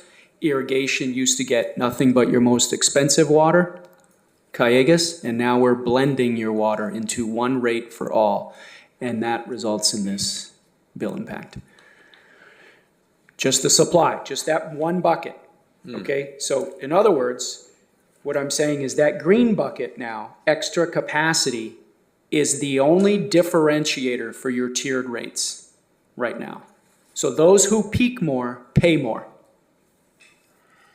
And that's what is solely differentiating your rates, and that's why it's something like 30 or 40 cents between each tier. Okay. Thank you. Thank you. So, council members, we have a recommendation here that. I have a couple more questions. Go ahead. There's a couple of points that this presentation from the very beginning has brought up, and they have to do with other things the council is wrangling with and the residents in the city of Oxnard. The one presentation with the size of the pipes, if what we would use for the normal amount of size pipes, and then for the maximum, if everybody's using water and then we had a fire, we had to have the big size pipes. There's been an issue, and again, it flows with liquids, but it happens to be wastewater, sewer lines. And when developers or individuals come in and they want to have a development, whether they be public entities or private entities, and they want to not pay extra costs for having increasing in line size, because there would be a need for an increase in a line size, whether it's a water line or a sewer line, the city has to look out for the residents in Oxnard. The legally defensible, I appreciate Public Works addressing the Public Works attorney addressing that. As I mentioned earlier, there have been litigation in the city. I don't want to face it again, but this cat has over 9 lives, and he just keeps coming. With respect to the people at the low end of the economic strata and not being able to pay the utility bills, the city of Oxnard has a fund for the amount of late payments that are collected on utility bills, which at times we have drawn from it to increase the amount of payment that can be given to somebody to assist them. I get asked questions, how do we audit the qualifications for somebody to get that assistance? I hope I can get an answer on that one. And on the last part, this has been a great presentation. A couple of questions. The city of Oxnard's water, we have the ability to supply the water. And as the mayor brought up, somebody goes on vacation, or someone brought up, they go to vacation and they didn't use the water and they don't want to pay for it. Well, I could take maybe a little bit of a tangent on that and go, look at, I've never called the fire department to my house or the police department. But when I do, I expect them to be there. That means they got to be in line, just like we would have to have the water available at their meter for when somebody finally does come home and turns the water on. Has the types of capital improvements needed to maintain the city's water system, are we comfortable with the types that we've identified based on some of the things that I'm bringing up, the capacity of lines that people, new developments coming in, whether it's potentially a school district or Amazon or new homes or some new project at the beach? Or this question 1, has the drought affected the ability to collect funds for the city of Oxnard? And with respect to the rates and the drought and the ability to collect funds to keep the water department or any public utility going, because we don't want to have not enough money to pay the people that are sitting in the audience, the majority of them public employees, that take care of the city, so that when and I know that Mr. Vitale, I assure you, as I'm sitting here, there will be somebody checking to see why you're getting particles in your water, because I'm going to ask that question right now. I want to make sure, because I advocate that the water that I get out of my faucet's good. And maybe in my eyesight, I definitely wear glasses now, I don't see things, but I know it's health, it's a big deal, because I'm also advocating for the poorest members in our community when I see what I believe to be some of them going to the water meters to buy water out of vending machines located throughout the city, when the water out of the tap is, I believe, as good as anything they're gonna get out of a machine. So with those questions, and I hope I can get an answer, this has been a very good use of a Saturday morning for this council member, and I'm sure there's gonna be a lot of people looking at it. I don't know how many are looking now. I really thought there'd be a lot more people interested here, but this is well-used time. And I'm not looking for any lawsuits from anybody from the city of Oxnard, but you show me where something is cheaper today than it was 5 years ago. Thank you. Those are my questions. So I'll have Ms. Klima talk about the eligibility for certain projects and programs. Yeah, council member, billing and licensing looks at the qualifications. So for example, if there's a qualification for income requirement, they confirm, they look at, and the ordinance states what is the requirement, or the resolution, I'm not sure what the program is under. It states the requirements, and billing and licensing confirms those requirements, and then they're checked every so often to make sure that the person has continued eligibility. If we find that those have been falsified, are there any penalties for people that have potentially falsified and taken advantage of the goodness of the city of Oxnard in an attempt to help people that couldn't afford it? Probably minimal, you know. Yeah, they would be taken off of the program, so. That's it? I mean, I think I would need to council consult with the billing and licensing director about how they address that issue. I have I'm not aware of the city attorney's office having to prosecute anything relating to that type of issue. Eden takes care of that. And the reason I asked this, Mayor, in current situation, COVID, everything else, a lot of people have applied for different things, possibly not through the city of Oxnard, but it's come to the attention of those that are advocating, those that are distributing those funds, that there's been a lot of fraud involved because people are working under the table and not reporting the cash that they're bringing in under the table. That's why I asked that question. Thank you, City Attorney. Thank you. Any additional comments? Right, Go so I have 4 items I wrote down based on ahead. Councilmember Perella's comments. So one is the sediment that the public speaker talked about. I did notice that our Water Division Manager, Omar, reached out and provided a card to the public speaker. I will say that the water that we provide to the meter is extremely tested multiple times. We cannot speak for what's on the private side of that meter. So if they have issues on the private side, if they have corroded pipes, if they have issues inside their house, we can't speak to it. So if somebody pulls a sample from inside their house, we can't speak to that because we only deliver to the meter. So I will say, 3,000 some tests, 3,700 tests that we do every year. The water quality delivered to the meter meets the standards. We've actually had a conversation at council about our public health goals, and all the testing that we do. So I can't speak for what he's saying. I did see that Mr. Castro provided his card, so there'll be a conversation, I believe, between. Mr. Mayor, if I could interject real quickly.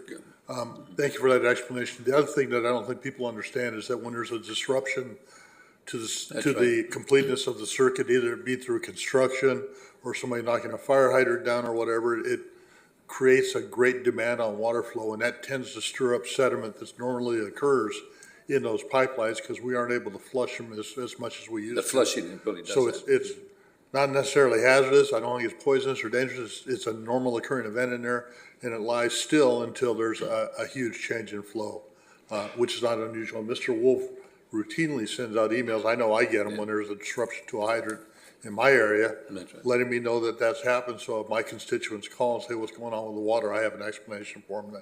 I thank you for that too. Thank you, Mayor Pro Tem. There's 3 more things I think Councilmember Burrell asked about.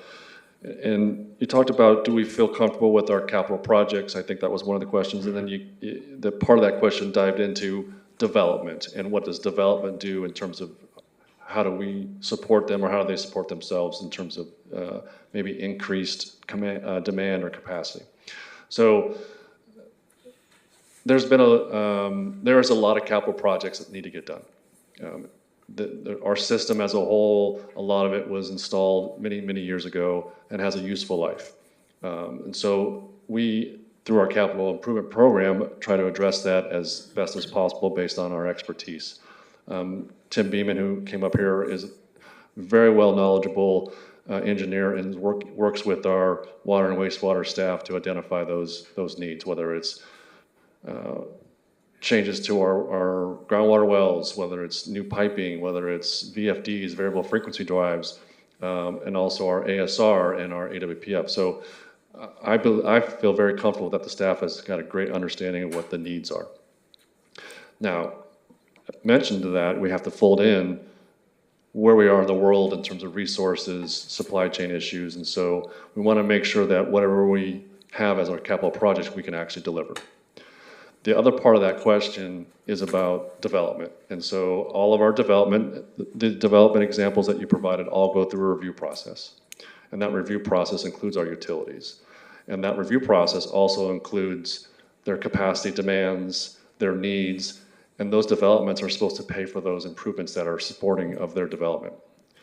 They also have different development impact fees that they may get paid, they have to pay, that we may take and use in the future to make some improvements if necessary. So the development is done through that process. Either they are conditioned to make those improvements as part of the development, or they pay a fee that we use then to implement capital projects. So again, I feel very comfortable that we have a good program and process here for that. The last question you talked about, or last comment you mentioned, was the impacts of the drought. Yes, The answer to that question is yes, there's impacts to us as part of the drought. Now, there's a very complex part of that yes answer. As you can imagine, when we tell people to not use as much water, that actually is sort of reversed from the general commercial process by which we're telling them to use less of our products so we get less money back, right? So that affects our revenue, but there's an offset, right? We don't have to purchase or otherwise pump as much water. So there is an offset, not necessarily a one-for-one offset. As Steve mentioned, there are still fixed charges that happen regardless of how much water we have to move in our system.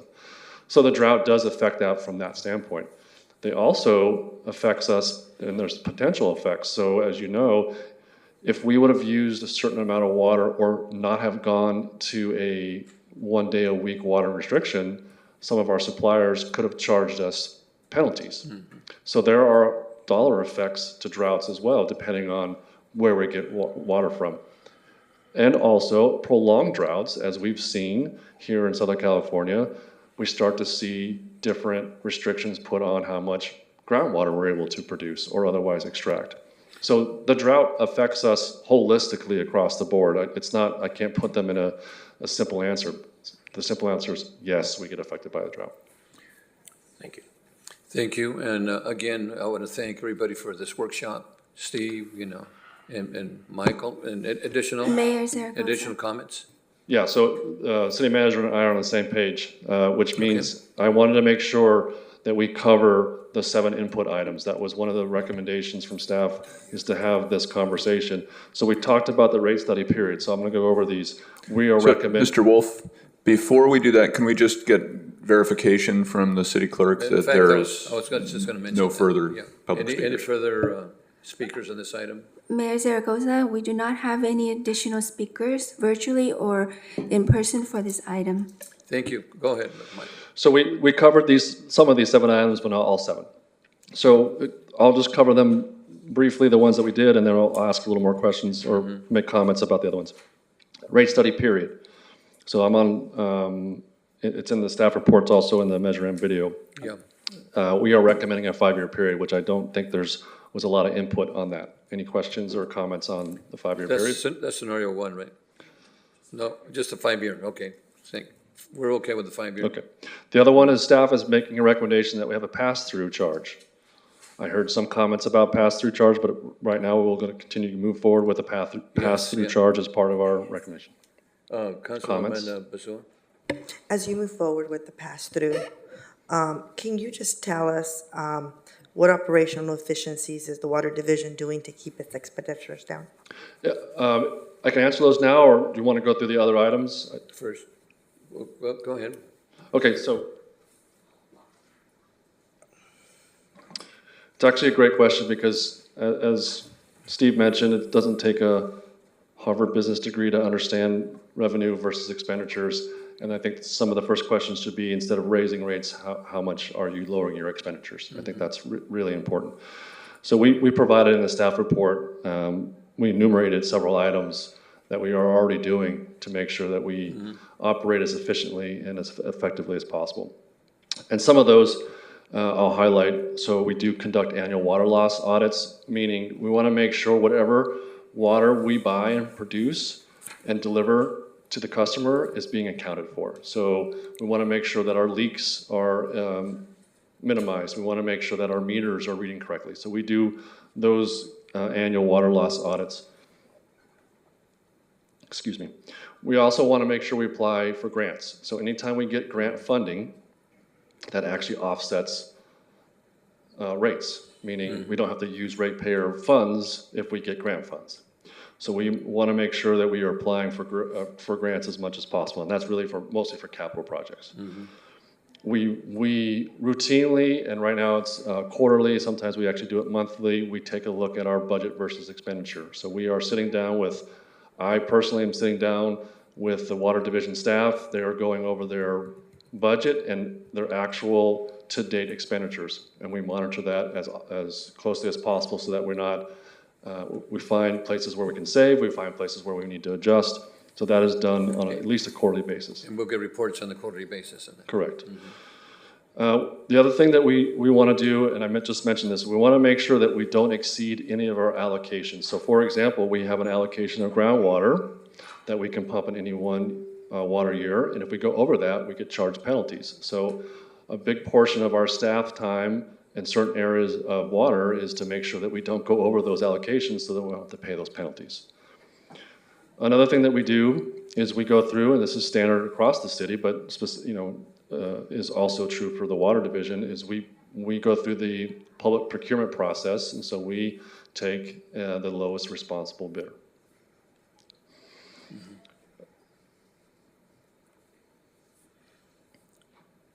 I said responsive, I should say this, responsible, right? Thank you. I saw your head nod.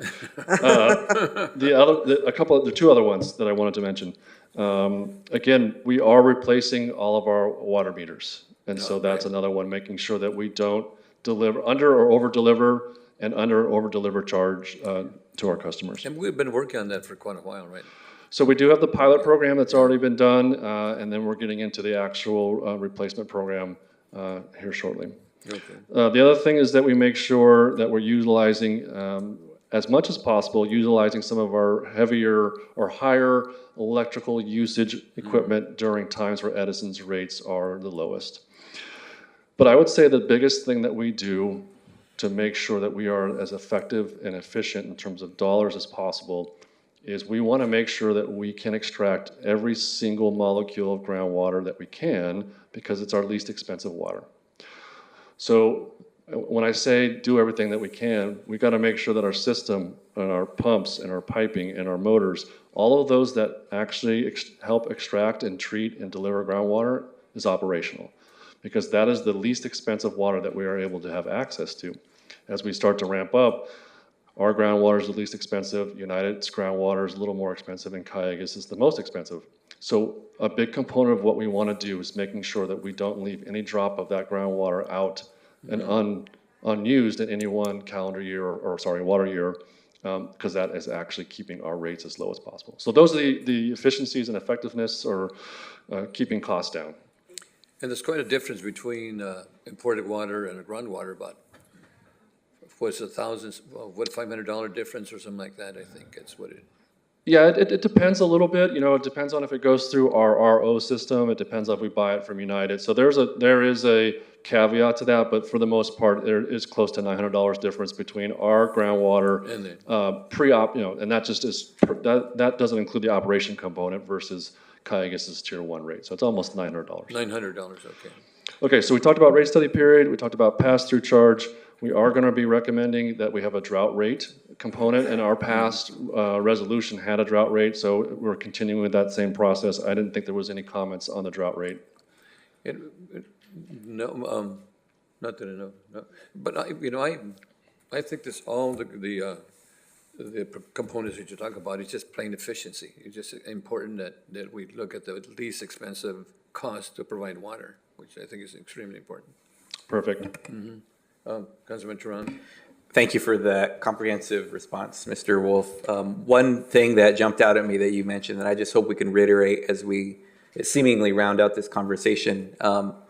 You had mentioned around capital projects, grants, and other funding sources. And just at the last council meeting, we had looked at our ARPA projects. And it seems that, as an example, ARPA, if we utilize that for the cast iron pipe replacement, that other funding source means that that's that much less capital investment that the enterprise fund has to make, which means ultimately the ratepayers are relieved of that cost. Is that correct? Correct. Great, thank you for that. And I think I really liked Councilmember Perillo's example earlier. If everybody goes out to eat, when we look at equity, sure, everybody could just say, hey, we're going to split the bill evenly amongst all of us if you go out with friends, but if somebody has steak and lobster and somebody has chips and a water, is there equity in that, right? So if you do proportionality, who pays for what and who ate and consumed what, it's kind of what we're looking at here. And to look at that again, if someone comes over and says, hey, from another table, I'm going to pay for your appetizer, that's that much less everybody has to pay on top too, correct? Correct. All right. So or you just declined the invitation from Councilmember Perillo to go out to dinner. I would just like to say, this is a great conversation. But I think what Councilman Turan brought up is the real world. It's the real world. Nobody wants to have to pay for something they're not That's right. obligated to pay. But they don't want somebody else to suffer, but they don't want to be taken advantage of. And the city of Oxnard is trying to provide the very best, and I think we do, the best service for the residents that we work here, and the people that work for the city of Oxnard provide extremely good service. So staff, Right. so the recommendations was to provide feedback and give variable input and options and so forth, and I'm sure that you got that. Are we okay? We have four more I just want to cover. Four if you more don't mind. items, okay. Yeah, so the four, and then some of them we've already talked about, we are recommending what we've deemed a low to moderate capital program. So we've had feedback on that. I don't think there was any major components to that. The other thing I wanted to mention, we are recommending that we meet the endeavor to 25% reserve fund balance. That's a resolution passed by council. That is also included in our proposed recommendations. Extremely important, yeah. Okay. The other one is the debt coverage ratio. We are recommending in our scenarios that we meet the debt coverage ratios as provided by the finance department. And the last one, we talked extensively about this, is the water delivery cost. So that was that conversation that Steve was having about making sure our tiered rates reflect our operations. And so that's what's in the rate model. So those are the 7 sort of larger input items. Okay. I didn't get any major feedback or any concerns with that. So I did want to make mention that we would be moving forward in the next steps of this process. Those next steps include the Prop 218 process. Right now, we are targeting a public hearing date of May 2nd. That's still tentative, based on making sure we finished all of the necessary analysis that's required. Those have a requirement of a 45-day notice. So if we do target that May 2nd. May 2nd. Public hearing date, that's currently the target. The notices will go out sometime in early March. Okay, and that's for the 218. Correct. Yeah. Okay, anything else? We're good? Councilmember? I appreciate, as Mayor Pro Tem mentioned, that Public Works Director will let us know if, say, there's a fire hydrant knocked off and it's in our district. I see that we still have at least one member of the public still here, the chair for the INCO, representing 50 neighborhoods in the city of Oxnard. She's still here. Can we consider, if we have a area that there's a fire hydrant knocked off and we're gonna let that district elected official know, we let the neighborhood chairs in that general area know at the same time? That's just a thought. No action required, but just as a courtesy, because there are some neighborhood council people that take it very seriously, and they will be the ones that will be calling possibly the city and raising Cain versus the elected official. Just a thought. Okay, well, thank you so much. Excellent presentation, workshop. So we are adjourned. Thank you. Kudos to the air conditioning guy, because it's colder. It was colder than cold.